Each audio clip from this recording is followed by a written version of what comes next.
Thank you for joining us this afternoon. Whether you are with us in person or joining us from your computer, we are thrilled to have you with us as we take time to reflect on the last year, to celebrate our successes, and to look forward to the upcoming year. This has been another year of unusual circumstances, and today's meeting is no exception. While this isn't the format we originally envisioned, it is a testament to being nimble and adaptable. Those traits have enabled us to be successful this last year. We thank you for your understanding and continued support as we navigate the ongoing pandemic. Plus, this is a fun venue. Sometimes Plan B works out even better than Plan A. I would really like to thank our very gracious host for the evening, Steve Starks, the Larry H. Miller Group of Companies, and the Salt Lake Bees. Before I talk further about the hard work of our team, I would like to take a moment to remember Commissioner Dean Cox, who passed away this past July. Commissioner Cox served on our Board of Trustees and worked tirelessly to represent the people of Washington County. He supported our mission wholeheartedly. We are truly grateful for his service and we mourn his passing. Please join me for a moment of silence and reflection. Thank you. A high point of every annual meeting is to see where the numbers ended up.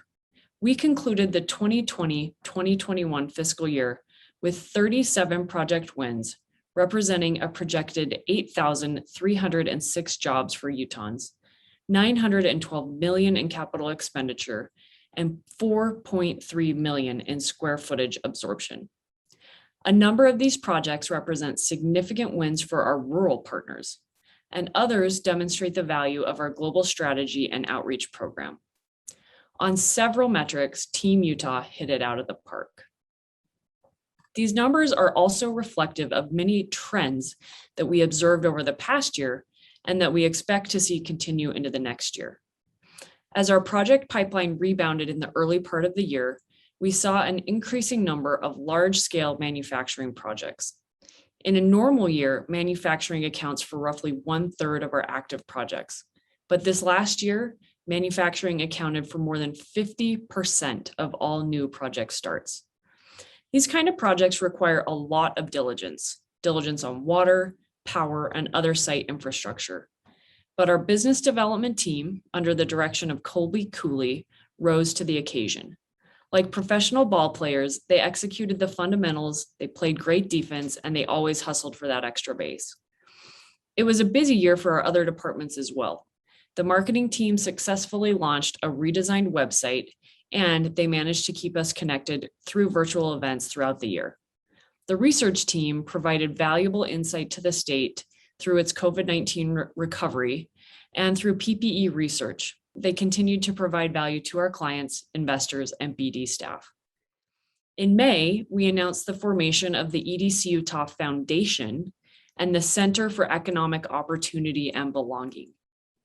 This is the private sector's response to the Utah Compact on racial equity, diversity, and inclusion.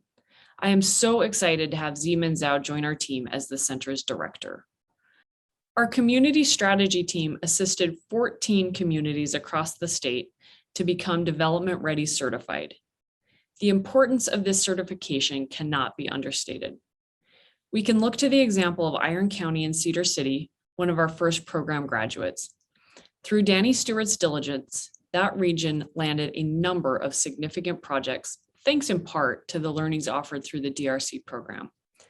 Alan Rindlisbacher and his team also expanded the Megasites program with the addition of 50 to 400 acre certified sites, creating the Site Ready Utah program to make sure Utah is better equipped to meet the changing needs of our projects and their timelines.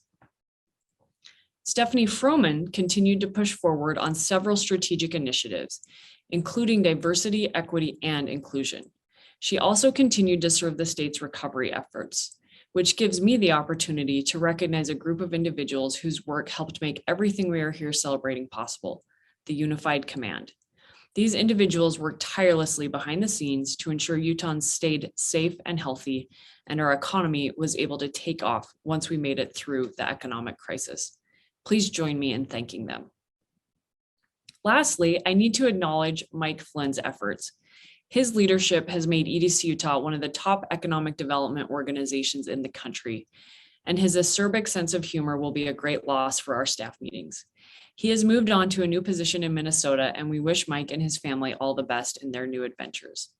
Mike's departure, while bittersweet, has given us the opportunity to critically evaluate our organization and structure. After thoughtful consideration, we decided to leverage the existing talent on our team. These are amazing, dedicated individuals with terrific capabilities and great attitudes about our mission and the role we play in the state. I am therefore so pleased to announce key changes to our starting lineup. And by this, I mean a couple of key promotions. First, Jill Kersling, in addition to serving as our CFO, will act as our Director of Internal Business Operations. Her responsibilities will include finance, budgeting, and human resources. Second, Stephanie Frohman will serve as our Senior Vice President of Strategy and Partnerships. Her new role will expand on her existing work with our private sector investors and strategic initiatives. Further, Stephanie will oversee the work of Zeman Zhao and the Center of Economic Opportunity and Belonging. Happily, Matt Hilburn and Colby Cooley will continue to anchor the middle of the batting order as Vice President of Research and Marketing and Vice President of Business Development, respectively. One of the many purposes of this annual meeting is to thank our outgoing investor leadership and outgoing chair, Tom Morgan, for their work in setting the direction for our organization, and to welcome our new leadership. I would like to begin by thanking all of our Board of Trustees and Board of Advisors members for their dedication to EDCUtah and our mission. I'd especially like to thank those who have finished their service on our Board of Trustees: Lance Bullen, David Zook, and Derek Miller. Thank you to each of you on behalf of the Board of Trustees for your service and leadership. We also have a number of members who will continue to serve, and we thank them for their commitment to our organization. Way to go, Team Utah. Prior to this meeting, the existing Board of Trustees voted and confirmed the following new members of the board: Christian Gardner with the Gardner Company, Kimberly Shelley with the Utah Department of Environmental Quality, Mayor Jenny Wilson with Salt Lake County, Commissioner Gage Frower with Weber County, and President Kelly Stevens of Dixie Technical College. Next, I would like to acknowledge our returning Board of Trustees leadership. Mayor Don Ramsey with South Jordan City will continue as our Public Sector Vice Chair. Thank you, Mayor. And finally, our new Board of Trustees leadership. Steve Starks with the Larry H. Miller Family Group of Companies will be our chairman of the board. Gary Hogeveen with Rocky Mountain Power will be our private sector vice chair. And Tom Morgan with Zions Bank will serve as our secretary and treasurer. Thank you all so much for being willing to serve on the EDCUtah Board of Trustees. We look forward to working closely with you over the coming year to further advance EDCUtah's mission of driving job creation and capital investment. Now, it is at this point in the program where we recognize two people and an organization for their leadership and commitment to statewide economic development. Every year, EDCUtah solicits nominations from our investors, stakeholders, and the public. We form an awards committee made up of public and private sector individuals to review the long list of deserving nominees for those individual awards and for our organizational award. The Nick Rose Award for Leadership and Economic Development for the private sector, the Thane Robson Award for Leadership and Economic Development for the public sector, and the Larry H. and Gail Miller Family Cornerstone in Economic Development Award for organizations, associations, or developments. The namesakes of these awards are those who had an early and positive impact on our organization, on economic development, and on the Beehive State. Nick Rose served as Mountain Fuel's president and CEO. Dr. Thane Robson ran the Bureau of Business and Economic Research at the University of Utah. And the Miller family has long been a cornerstone in business and philanthropy in the state. All three believed in the power of combining resources to accomplish a big mission. Since the initiation of these honors, O.C. Tanner has generously provided us with beautiful crystal awards. We've asked our chair, Steve Starks, to present the Nick Rose Award. our Public Vice Chair, South Jordan Mayor Don RAMSEY, to present the Thane Robson Award, and our Chair Emeritus, Tom Morgan, to present the Miller Family Cornerstone Award. Thank you, Teresa. It is now my pleasure to present the 2021 Nick Rose Leadership and Economic Development Award. This year's winner has been a longtime supporter of EDCUtah, Economic Development, and Team Utah. He has served for nearly a decade on the Finance Committee of the board, grew his own business in a masterful style, and always made time to meet with companies looking at our state. That is why Governor Cox has said, in his tenure at Goldman Sachs, David Lang has overseen multiple expansions of the company in Utah and has helped to grow our world-class financial services industry.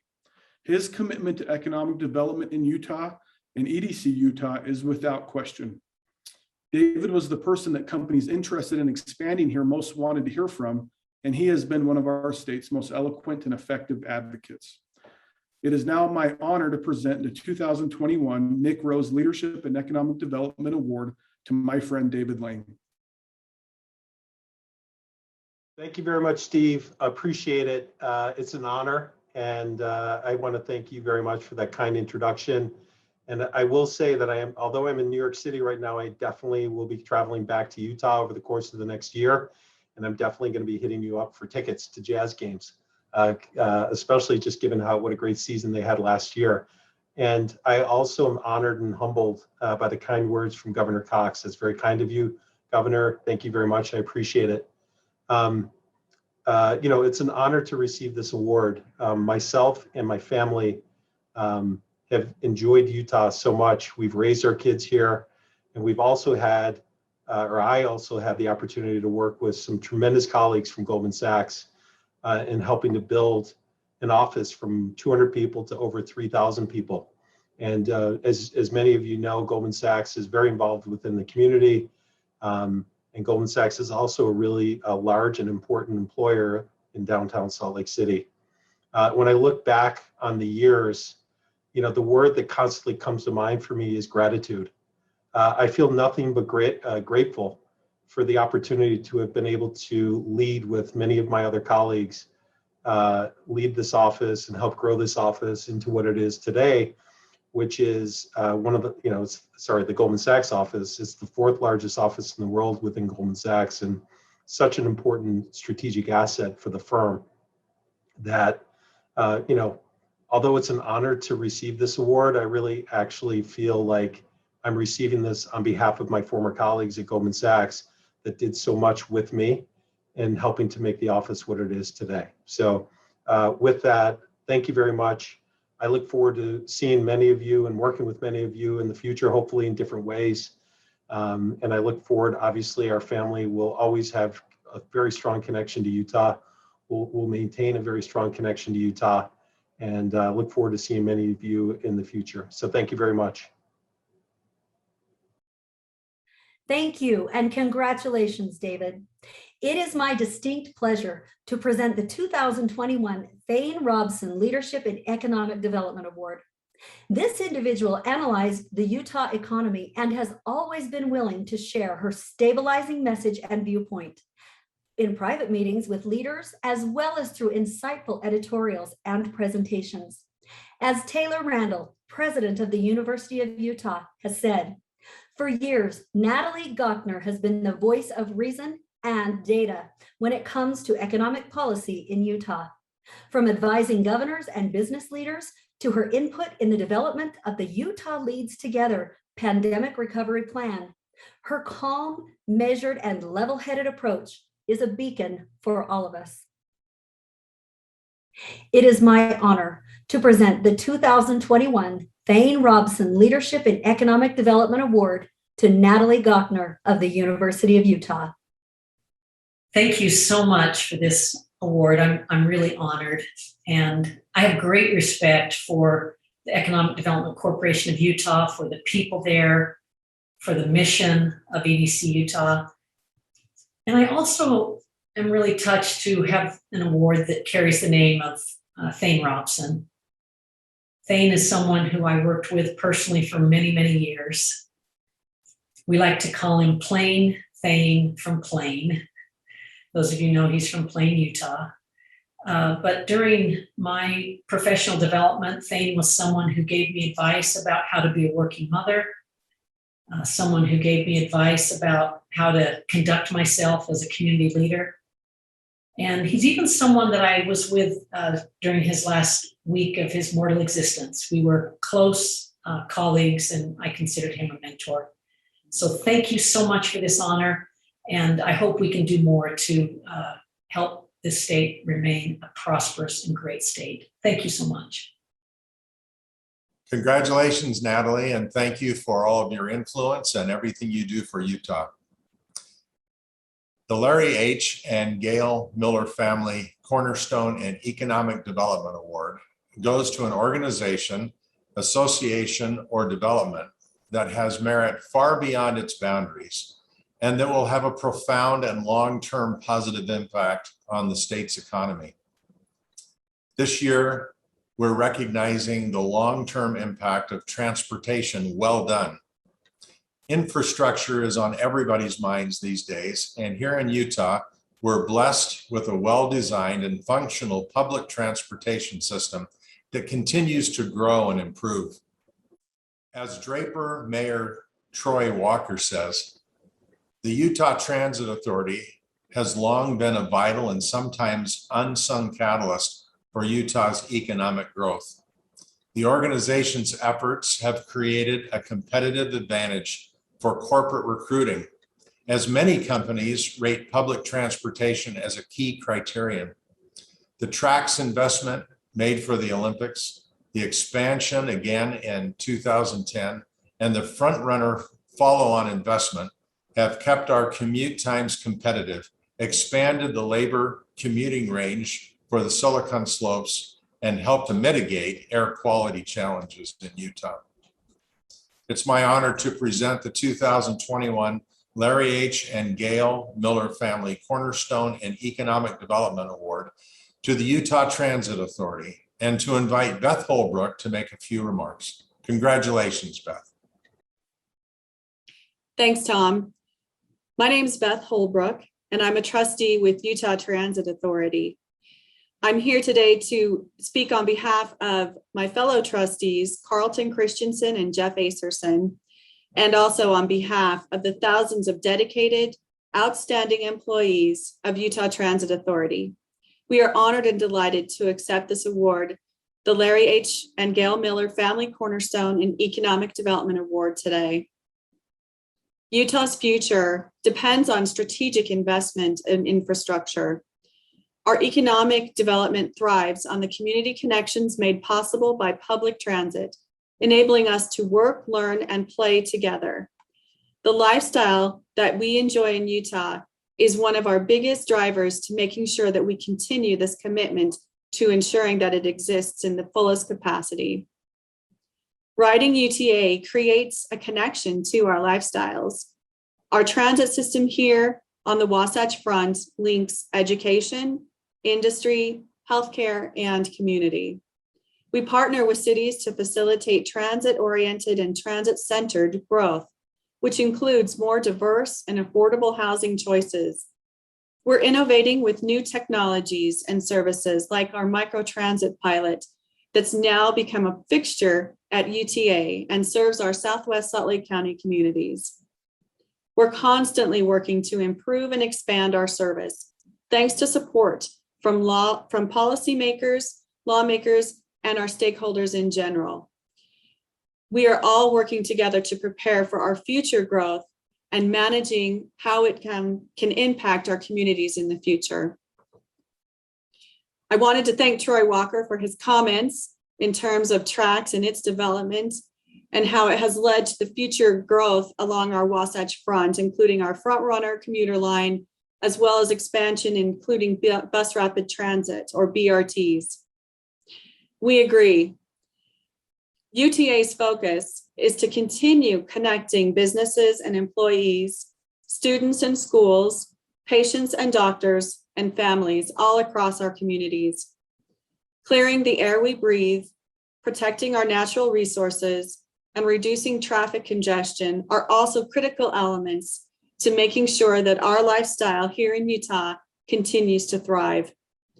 Connectivity is the key to doing that, and we work really hard to make sure that we're continuing with that thought in mind. I'm really proud of all of the efforts of everyone at UTA, and I wanted to thank you again for this wonderful award and for this opportunity to serve our communities. Thank you. Congratulations to all of our award winners, and thank you so much for the work each of you have done in supporting economic development and the lasting impact you have had on the state and our organization. You are true all-stars. As we look forward to the next year, these changes mark the natural evolution of EDCUtah and will better position us to address the changing needs of our investors, state, and clients. I have faith that our team will hit it out of the park again this year.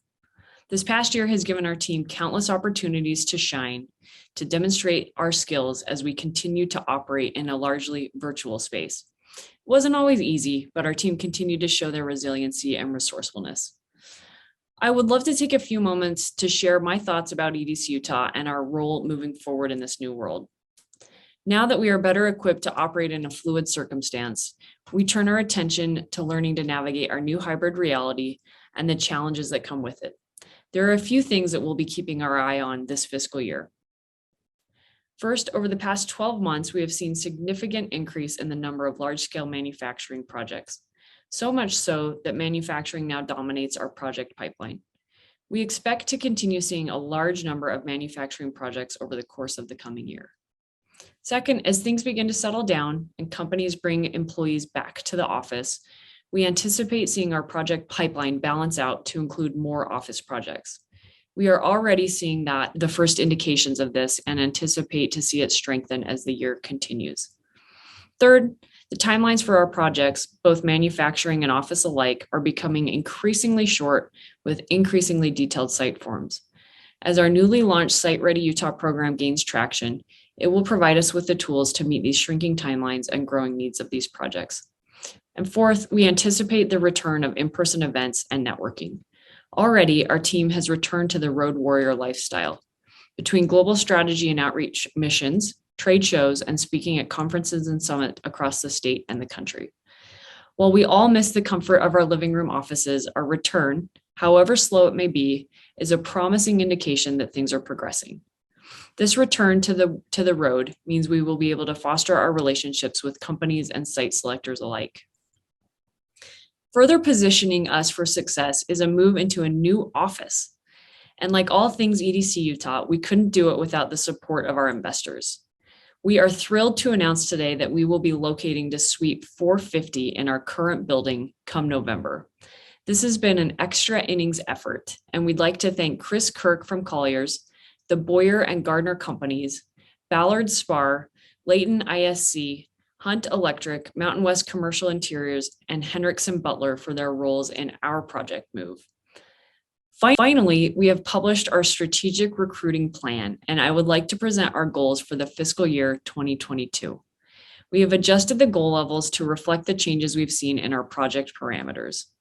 While goals are something to reach for, we want to be realistic in what we can accomplish. We have a limited number of copies of the plan available for you here today, and for those joining virtually, you can find a link to view it in the chat. We have now come to the bittersweet portion of our program. It's time to say goodbye to our outgoing board chair and to welcome our new one. Tom's unwavering leadership throughout this past year has been invaluable. His dedication to EDCUtah's mission is unquestionable. We truly appreciate his commitment to our organization, its mission, and our state. Our team at EDCUtah is better for having had the opportunity to work with Tom. In the business of economic development, an essential success quality is flexibility and the willingness to adjust and creatively react to changing circumstances. For the better part of the last 2 years, Teresa and this team of professionals at EDCUtah have demonstrated their creative and innovative abilities in an ever-evolving economy and a not yet ready to be done pandemic environment. Even in the face of continued pandemic headwinds, EDCUtah welcomed and managed more than 150 new projects this year, matching record years of pre-pandemic 2018 and 2019. Projects with the potential of bringing significant job growth, capital expenditure, and economic girth.